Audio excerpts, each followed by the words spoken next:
What is up, guys? This is the Lords of D YouTube channel, and today we have a deck profile from our teammate David, who ran a really interesting green crit double strike deck today. That he went 2-1, took down Frieza Swap as well as Shenron Victory Strike. So David, go ahead and take it away. Let's run through the deck, and how did you feel the deck went overall today? How do you think it played overall? I feel like it bricked a little in my first game, which was against Super Shenron Yellow-Blue. I'd never played against that variant, so I had a little bit of a hard time keeping up, but as I said, I think it bricked a little. But it's still tweaking. Everything else, it felt like I got what I needed when I needed it. So I'm going to get started. First off, we go with the original Green Goku leader. And for people who don't know, guys, that is the OG leader. That's the one that they sent people for demo kits before the game released. So he's as OG as you get. It's a double strike on both sides, and when it's awakened, you get to draw a card. When it attacks, to awaken it, you draw 2. So we start with him, and then we go with 4 of the newfound Power Sun Gohan. You play him for the awakening, self-awakening, and he becomes a 15k crit.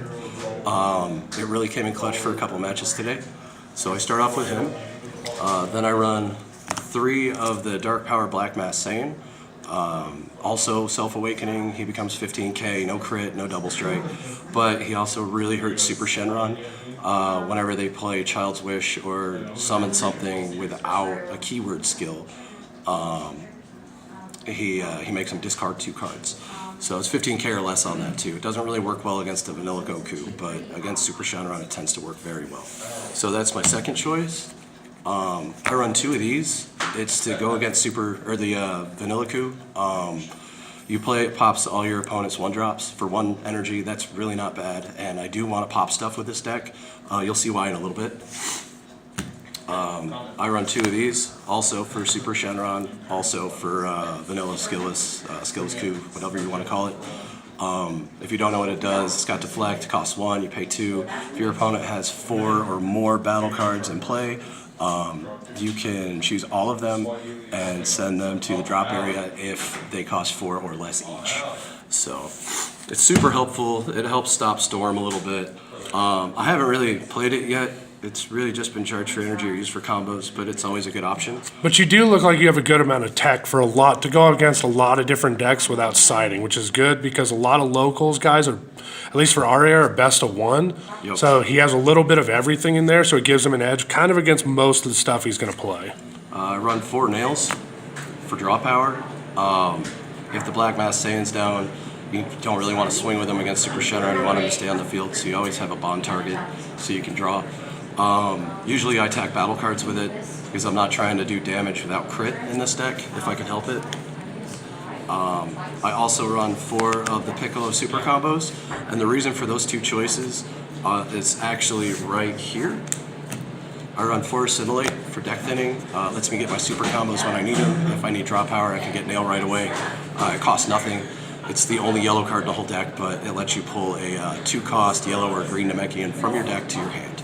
So it really helps with getting my super combos when I need them. And then all the popping in the deck is because I like to run this guy. Essentially, he's free as long as you KO an opponent's battle card and you don't already have one on the field. 15k crit for free, costs 4, so it stops the striving to be the best Gokus.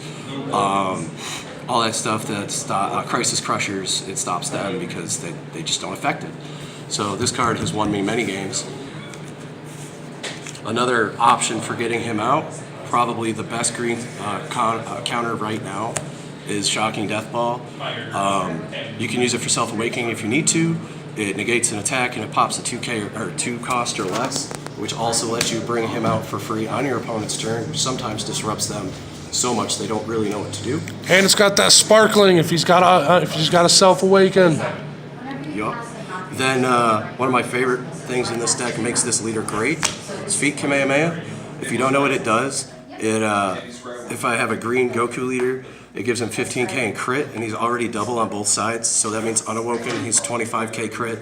Awoken, he's 30k double crit, and that is it just makes you have to defend against it. You're going to lose cards regardless, so it's just your choice if they come from life or hand. That really puts the pressure on early and late game. I also run 2 minus Killie Zone. for Crusher Balls, Mafuba, or Mafuba's on attack, I'm sorry, Preemptive, Cold Bloodlust, anything like that. Plus it lets me draw a card, which is really handy. The deck can suffer a little bit from drawing and not drawing enough, but for the most part it works well. I run 2 Preemptive Strikes. Honestly, they never see play. I might change them out. I originally put them in for Frieza and then realized the wording doesn't work the same. I'm not sure what I'm going to replace them with yet. I'm thinking about the Green Freehan Kawe just to get a little more combo power and some free cards on field. Well, 1 drop, but not 1 drop. I run 2 of the fake pseudo combos for Cell. I was thinking about taking them out, but today they really came in clutch. It's the first time they've actually worked for me, so I might leave them in. Have an extra, even if you have to pay for them, super combos is awesome. Of course, I run 3 of the double strike Choppas. Combo this card gets 10k and double strike. It works really well on Friezas. And if I do it right, I can 30k double crit with my leader, and then 25k double crit with my Frieza. And it's really hard to come over. One game I played, I actually managed to do 6 crit damage turn 2. It was pretty rough. This guy's in here for now because he has crit and he's 20k. I really think I'm going to take him out for this guy, another copy of him. We do run Overwhelm in this deck. This one's good because it refills the grave at least 3 cards to help you out with more Overwhelm. He's 15k crit and costs nothing.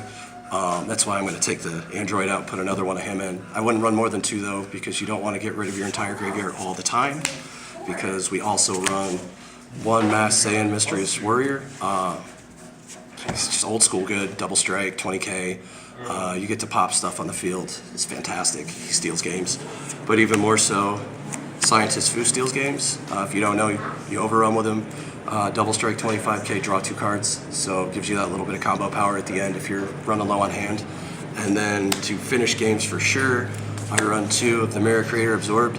By the time you play him, you should have at least 10 cards in your warp. Throw a double strike chop on him, and you have an easy 70k double strike. It's really hard to come over, even for Super Shenron, especially if they burn their whole hand defending against everything else first. So that's the deck. There will be a few changes. It does need a little more tweaking, but it did 2-in-1 today, and one of the decks was a regular Shenron Victory Strike, and that was it felt really good. I was really scared of that one, not gonna lie. But, all right, I'm Dave. This is Lords of D, and have a good day. All right, guys, and as always, don't forget to like, share, and subscribe to the channel. We got content coming for all sorts of games, so make sure you ring that bell so you get notifications on all the new content. We'll see you guys next time.